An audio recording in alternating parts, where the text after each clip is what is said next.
Chers amis, bonjour. On va essayer de faire une petite Dvar Torah aujourd'hui sur la parashat Re'eh, puisque c'est la parashat de cette semaine. Donc, je vais vous faire une lecture d'un passage de la Torah avec un commentaire, en particulier un commentaire de Rabbi Nathan de Breslev sur la parasha. En fait, on est dans la troisième montée, autrement dit, Perek 13, chapitre 13, verset 2. Il est écrit comme ça dans la Torah. Ki yakum vekir becha Navi, Ocholem Chalom, si se lève en ton sein, c'est-à-dire dans ton peuple, un prophète, ou littéralement un rêveur, c'est-à-dire quelqu'un qui a une inspiration, qui voit la nuit des rêves, c'est une sorte de prophète en fin de compte, Venatan Elecha Otomophet, et qu'il te donne un signe ou une démonstration, un miracle, c'est-à-dire que il veut valider sa vision par la preuve d'un miracle. Uba'od ve'amofet asher diber elecha lemor nelecha achare Elohim acherim asher lo yedatam ve'na'avdem. Et il vient, et à partir de ce miracle, il t'incite à suivre en fait un autre Dieu que tu ne connais pas, c'est-à-dire en fait une pratique idolâtre. Alors, la Torah continue, elle dit Lotishma, elle dit vrai un avis à où, tu n'écouteras pas cette parole de ce prophète ou de ce rêveur, parce que Hachem essaye qui menace Hachem Elokechem, etchem ladat, ayeshrem oavim et Hachem Elokechem, bechol evavchem ufchol nafshechem. En fait, c'est un test que Dieu vous envoie pour savoir si parmi vous, il y a des gens qui aiment Dieu, qui aiment votre Dieu de tout votre cœur et de toute votre âme. Achare Hachem Elokechem telechu, vous irez derrière votre Dieu. Ve'oto tirahu, c'est lui que vous allez craindre. Ve'et mitzvotai tishmeru, et ses mitzvot vous allez garder. Ou bekolo tishmahu, c'est sa voix que vous allez écouter. Ve'oto ta'avdu, c'est lui que vous allez servir. Au bo tidbakun, et vous allez être littéralement collé à lui. Donc, en d'autres termes, il y a un test ici qui peut venir par quelqu'un qui a l'air d'être un grand sadique éventuellement. Puisqu'il vient, il est comme un prophète, en plus il fait des miracles. Mais, en fait, il est en train de détourner le peuple d'Israël de la voie divine, de la voie de la Torah. Alors, Rashi explique que c'est quoi les signes qu'il fait, c'est-à-dire même s'il est capable, par exemple, d'arrêter le soleil dans le ciel, c'est-à-dire de manipuler même les forces de la nature, eh bien, il ne faudra pas être impressionné.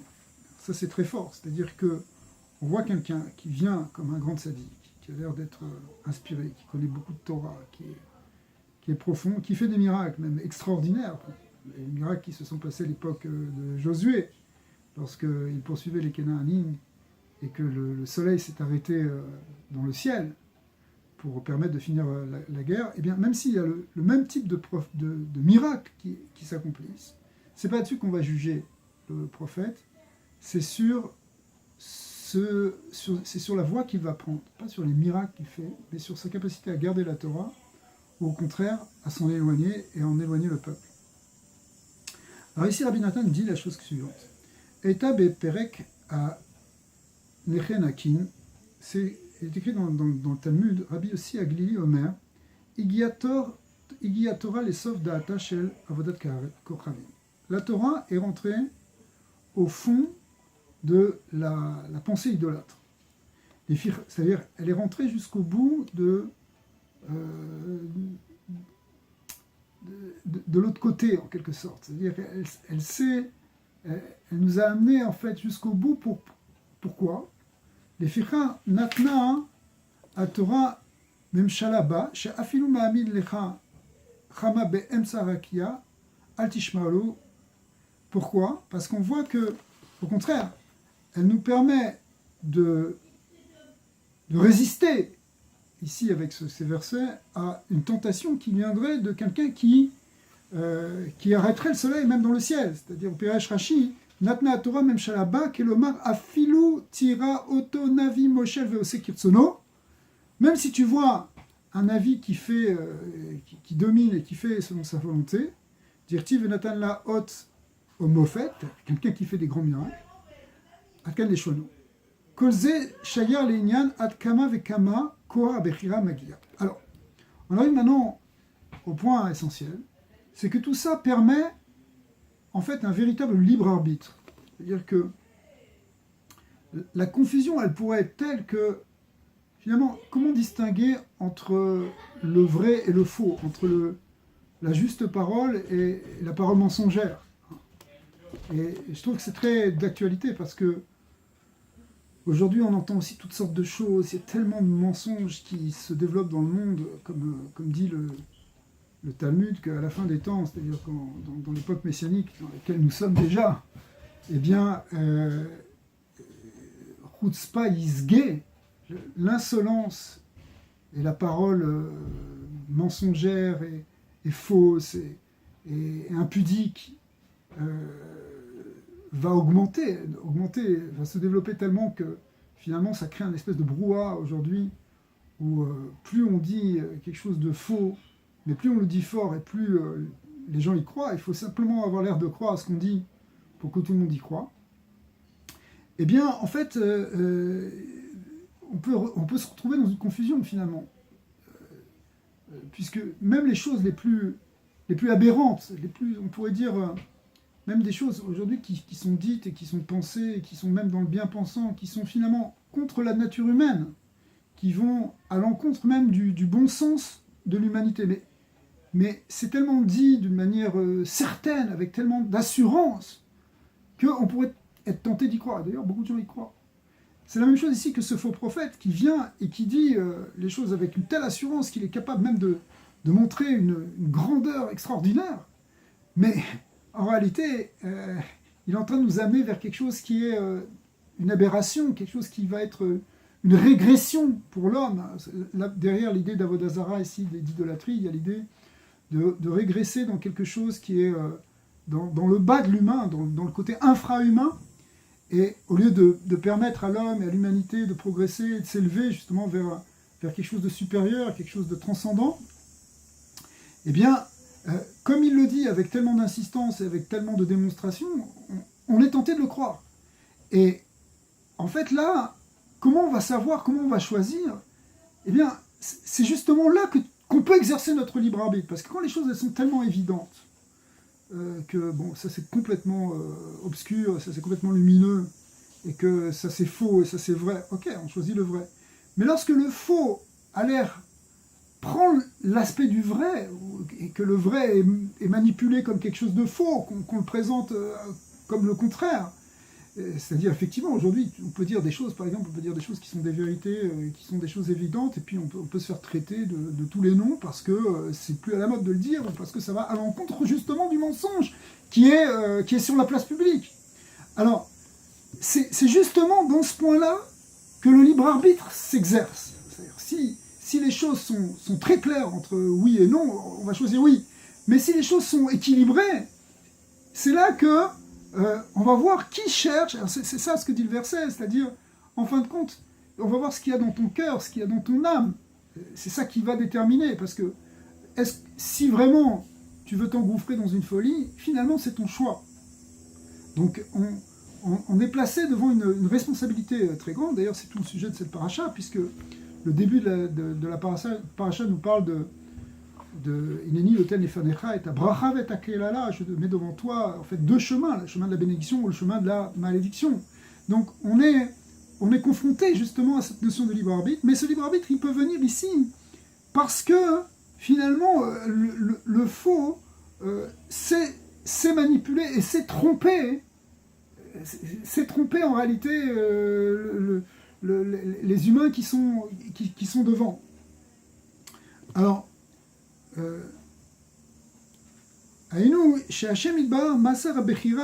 fait, Dieu a transmis littéralement le libre arbitre à l'homme. Et le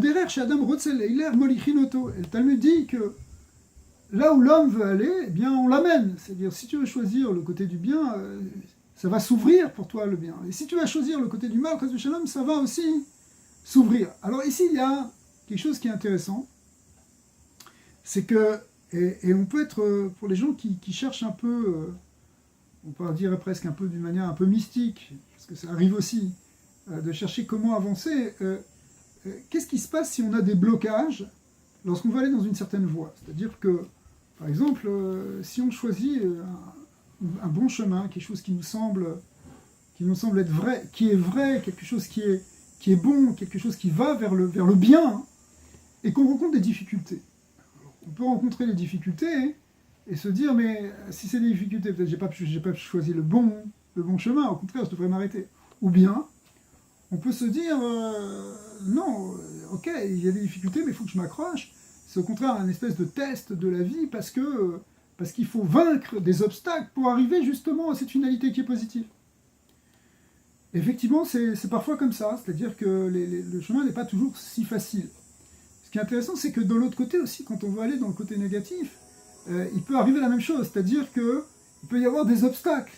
Et ces obstacles, on peut se dire, soit c'est la providence divine qui me guide pour me dire arrête-toi, ne va pas trop loin, comme on voit par exemple avec l'histoire de Bilam, que quand il a choisi la voie pour aller chercher la malédiction contre le peuple d'Israël, au départ, Dieu s'est opposé à lui, il l'a empêché, il a même envoyé un ange devant lui. Et comme disent les commentateurs, comme dit le Zohar, cet ange qui est venu, en fait, c'était un ange de bonté. C'est bien s'il est venu avec une épée devant lui et qui s'est opposé d'abord la Ness qu'il a vue, ensuite c'est Bilam, mais en fait c'était un ange de miséricorde parce que c'était pour l'empêcher d'aller vers sa propre destruction, parce qu'en allant s'opposer à Israël, s'opposer à Dieu en quelque sorte, il allait trouver sa propre perte. Donc on a essayé de le protéger d'en haut pour qu'il n'aille pas dans le sens du mal. Mais malgré tout, il s'est accroché, c'est-à-dire que et c'est ça la force du libre arbitre, c'est-à-dire que tu peux dire non, mais je veux pas ça, moi je veux aller dans cette voie, et je veux aller dans cette voie, et je vais vaincre même les obstacles, même si c'est des obstacles qui sont là pour te protéger, mais je vais les vaincre quand même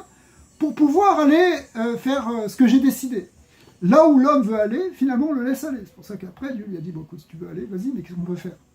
D'accord. Malgré tout, là-bas dans l'histoire de Bilam, on voit que quand même, Hachem n'a pas laissé faire les choses comme Bilam le voulait, c'est-à-dire que finalement c'est lui qui garde le contrôle dans une certaine mesure si la personne veut aller trop loin ou quelque chose qui va contre le plan divin. Donc, mais pour autant, il y a un vrai libre arbitre qui est dedans. Alors, ici, effectivement, donc nous on peut se poser cette question, quand on va dans quelque chose de bien, il faut savoir à la fois se dire qu'on est capable de dépasser les obstacles et pas se laisser impressionner par les difficultés, et au contraire s'accrocher. Et quand on va vers quelque chose de négatif, et qu'il y a des choses qui ne vont pas, et on devrait le prendre comme des leçons, et comme des avertissements en quelque sorte, pour se dire, ok, là je suis en train de déraper, là ça ne va pas.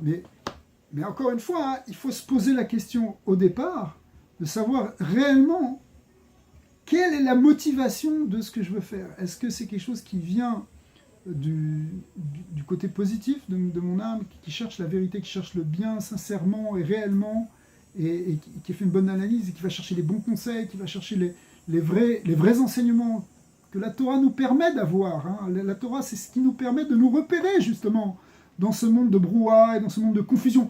Confusion, encore une fois, qui est nécessaire pour qu'il y ait le libre arbitre. Mais on a besoin d'avoir un plan, on a besoin d'avoir un conseil. C'est dans la Torah des tzadikim qu'on va la chercher, qu'on va aller chercher ces conseils.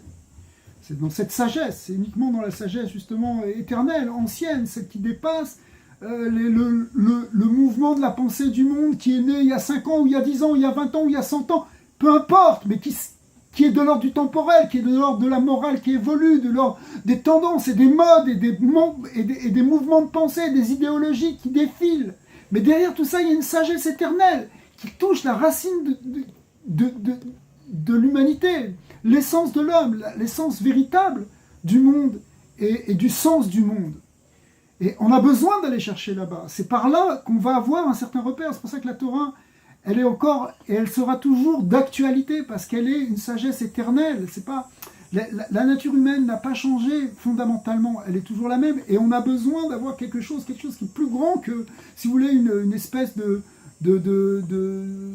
pensée psychologique qui est née il y a 10 ans, 20 ans ou 100 ans, encore une fois, qui vient et qui peut changer. Demain, on verra l'homme autrement et on va voir une autre chose. Non, il y a quelque chose qui est fondamental, qui est essentiel.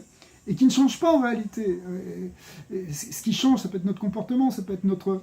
On peut avancer dans notre pensée, mais il y a quelque chose, une compréhension de l'essence même de la création qui doit forcément être de l'ordre, si vous voulez, de l'ordre transcendant, de quelque chose qui ne dépend pas du temps, qui ne dépend pas de l'espace, qui ne dépend pas des générations, qui dépend de l'essence même de la création, du monde, de l'univers. Et ça, on le trouve dans la Torah, et dans les mystères de la Torah, et dans la profondeur de la Torah. C'est pour ça que c'est dans cette profondeur-là qu'on va chercher cette sagesse. Et on a besoin de ça pour finalement se repérer. Mais quand on se repère là, on va exercer complètement notre libre arbitre, et en exerçant notre libre arbitre, en fin de compte, on va pouvoir savoir si... Enfin, comment on va exercer notre libre arbitre en allant chercher cette sagesse et en analysant en nous profondément qu'est-ce qui nous motive et qu'est-ce qui fait qu'on veut aller par là ou par là. Dans l'histoire de Bilam, il était motivé par la recherche des honneurs et de l'argent, et ça c'était plus fort que tout pour lui. Et bien nous aussi, on doit s'analyser en quelque sorte pour savoir qu'est-ce qui fait que, par exemple, dans ce faux prophète, je vais le suivre parce qu'il y a une séduction qui se fait, il y a quelque chose qui m'intéresse, il y a quelque chose qui correspond à finalement une facilité en moi, à quelque chose à un intérêt. Ou bien est-ce que je cherche la vérité, c'est-à-dire il dit ici finalement, est-ce qu'on cherche réellement la volonté divine ou pas? Alors si Dieu veut, on va avoir des bonnes nouvelles parce que le monde est en train d'avancer et de plus en plus, malgré ce brouhaha dont on parlait tout à l'heure et ce mensonge qui déferle dans le monde et qui ne fait que s'amplifier, malgré tout, il y a une tendance profonde des hommes à rechercher la vérité et à vouloir finalement sortir à un moment du mensonge. Et c'est ça qui fait qui est une des étapes importantes dans ce qu'on appelle l'ère messianique, c'est-à-dire dans cette volonté finalement d'arriver à autre chose. Et il y a des voix qui s'élèvent dans le monde entier, pas simplement dans le peuple d'Israël, mais dans le monde entier pour arriver à sortir de ces mensonges et de ce shaker, pour arriver à quelque chose de vrai et de positif et de bon pour l'humanité. C'est ce qu'on va voir B'ezrat Hashem avec Mashiach Tzidkenu, Amen, c'est là.